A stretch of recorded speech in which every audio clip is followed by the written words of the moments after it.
এটা কোনো ফুটবল হতে পারে না, তোমরা বিকৃত রেফারি, আমাদের সাথে অন্যায় করা হয়েছে।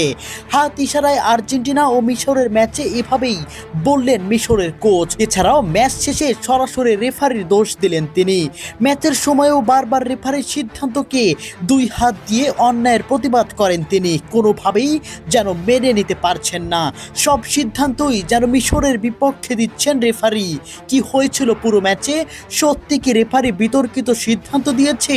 চলুন যাচাই করে দেখে নেওয়া যাক।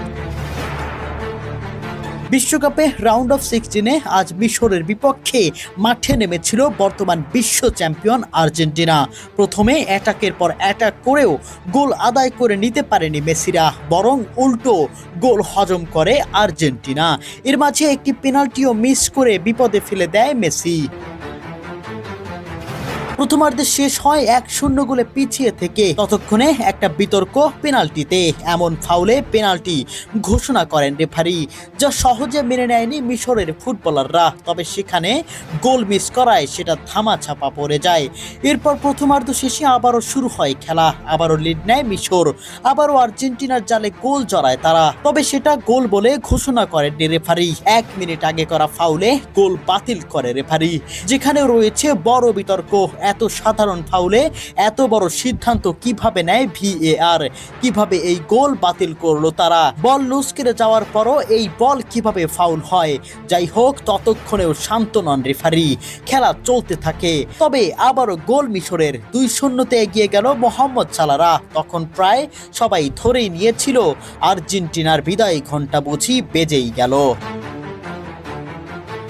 তবে মেসি যে মাঠে আছে এটা মনে রাখতে হবে সবার। 79 মিনিটে মেসির দারুণ ক্রসে গোল করেন আর্জেন্টিনার ডিফেন্ডার ক্রিস্টিয়ানো রোমেরো। নাটক শুরু এখান থেকেই, স্বপ্ন বুনতে শুরু করলো আর্জেন্টিনা। পরক্ষণেই আবার গোল আর্জেন্টিনার। কামব্যাক করলেন মহাকাব্যের কাব্যিক মেসি। দূরপাল্লা শট থেকে কামব্যাক আর্জেন্টিনার। মেসির প্রথম গোল, আর্জেন্টিনার সমতায় ফেরা। এ যেন কোনো ম্যাচ নয়, এ যেন এক বড় নাটক। তবে আসল নাটক তো এখনো বাকি। এটাকে মিশরের ফুটবলাররা, খেলার বাকি আর মাত্র কিছুক্ষণ। বল পায়ে মোহাম্মদ সালাহ ডিবক্সে ফাউল করেন আর্জেন্টিনার ডিফেন্ডার। খালি চোখে দেখা গেছে সরাসরি ভাবে এটা ফাউল। স্পষ্ট এটা একটি বিতর্কিত ধাক্কা এবং সেখান থেকেই পা দিয়ে মোহাম্মদ সালাহকে ফেলে দিলেন আর্জেন্টিনার ডিফেন্ডার। এটা কিভাবে ফাউল হয় না? একটাবার বিবেক খুলে বলুন, এটা কোন ধরনের নৈতিকতা থেকে ফাউল ধরলেন না রেফারি? তবে সবচেয়ে মূল বিষয়, মোহাম্মদ সালাহকে এমন স্পষ্ট ফাউল না দেওয়ায় পেনাল্টি পায় না মিশর, যেখানে সরাসরি জয় বঞ্চিত হন মোহাম্মদ সালাহরা। ততক্ষণে রেফারির কাছে আবেদন মোহাম্মদ সালাহদের, আবেদন নাকচ। খেলা চলতে থাকে। আর্জেন্টিনা অ্যাটাকে। ফলাফল, লাউতারো মার্তিনেসের ক্রস থেকে গোল করেন অ্যানজো ফার্নান্দেজ। অবাক পুরো স্টেডিয়াম, অবাক মিশরের কোচ ও কোচিং স্টাফরাও। এটা কিভাবে সম্ভব? ততক্ষণে রেফারির কাছে চলে গিয়েছেন মোহাম্মদ সালাহ। বারবার বোঝাচ্ছেন এটা তো ফাউল, এটা তো পেনাল্টি, তবুও কেন কথা শুনছেন না? যেন কথার বিপরীতে হলুদ কার্ড খেতে হচ্ছে সবাইকে।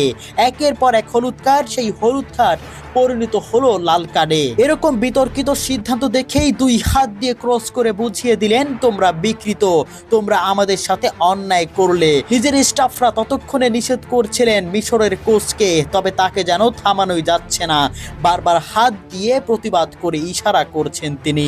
প্রিয় দর্শক, আপনাদের কাছে কি মনে হয় পুরো ম্যাচটি এত সিদ্ধান্ত, এত বিতর্কিত ঘটনা কিভাবে হয় একটি ম্যাচে? আপনাদের মন্তব্য কি? কমেন্ট বক্সে অবশ্যই জানিয়ে যাবেন।